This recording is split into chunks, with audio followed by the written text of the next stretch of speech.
Oh, eto sabi ni Senator Raffy Tulfo, hinahamon ko si Alan Peter Cayetano kung matapang ka, pumunta ka dito bukas. Otherwise, duwag ka.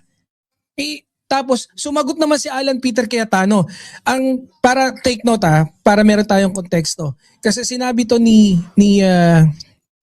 Senator Raffy Tulfo, dahil nga hindi sila pumasok, kailangan magtrabaho. 'Di ba?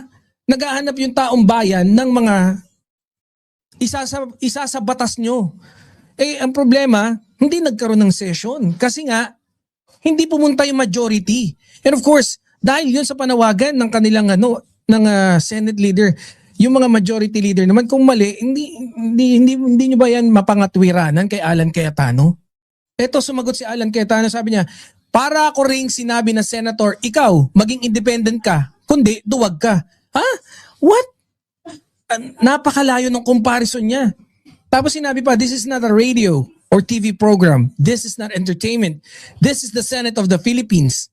We have to be more professional. Blah, blah, blah. Buti hindi humugot ng Bible.